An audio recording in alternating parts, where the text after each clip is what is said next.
Alan Watts, Unplugging from the Matrix. A simple guide to the mind-expanding wisdom of Alan Watts. Ever feel like life is a constant race, a never-ending to-do list where true happiness always seems just around the corner? If so, the teachings of Alan might be the refreshing splash of cold water your mind needs.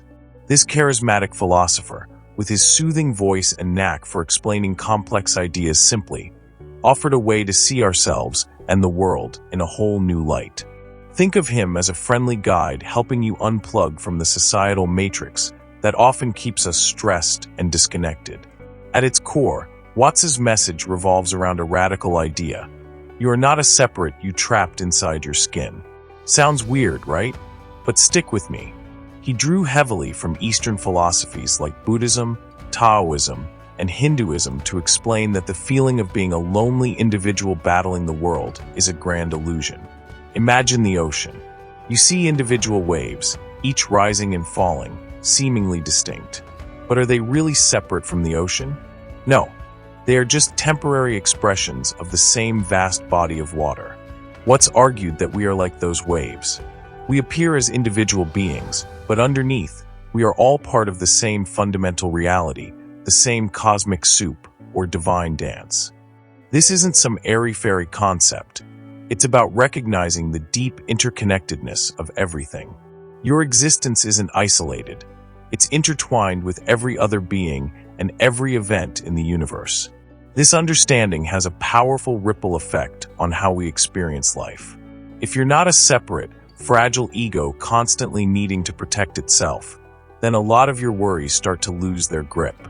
The fear of death as the ultimate end of you becomes less terrifying when you realize you're part of something much larger and more enduring. The constant need to compete and prove yourself diminishes when you understand that everyone else is also playing their unique role in this cosmic drama.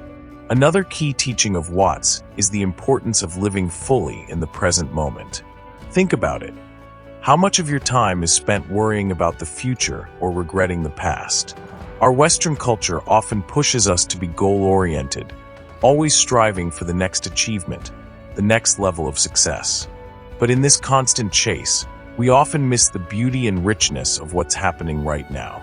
Watts, echoing the wisdom of Zen Buddhism, encouraged us to shift our focus from doing to being.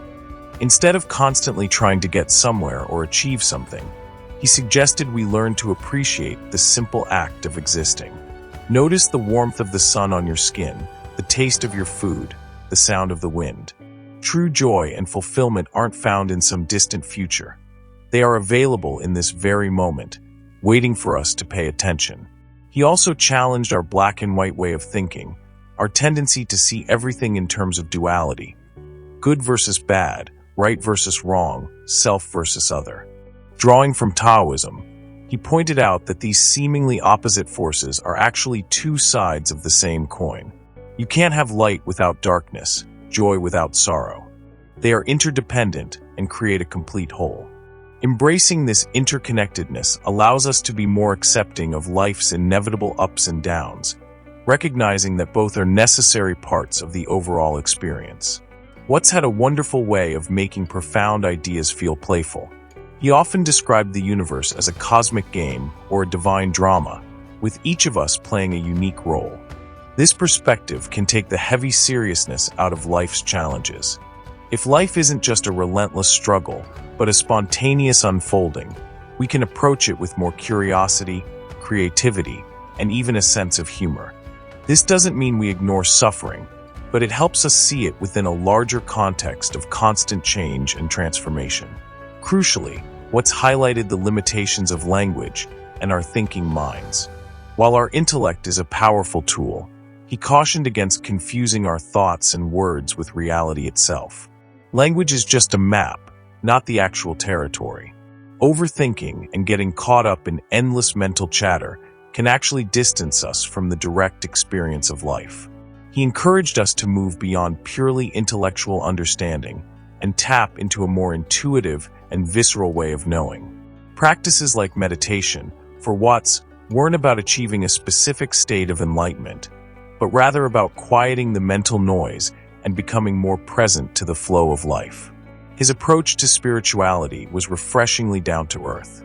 He wasn't a fan of rigid dogma or moralistic preaching. Instead, he pointed towards a more direct and personal experience of the sacred.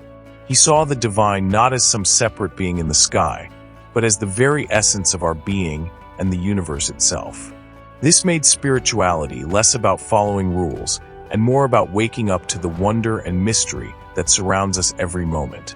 In simple terms, Alan Watts invited us to wake up from the illusion of separation and embrace the interconnectedness of all things. He encouraged us to stop chasing a future that never arrives and instead savor the richness of the present moment. He showed us that life isn't a battle to be won, but a playful dance to be enjoyed.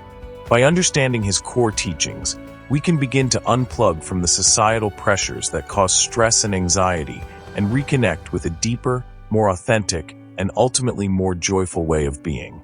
His wisdom continues to offer a liberating perspective for anyone seeking a more meaningful and fulfilling life, right here, right now.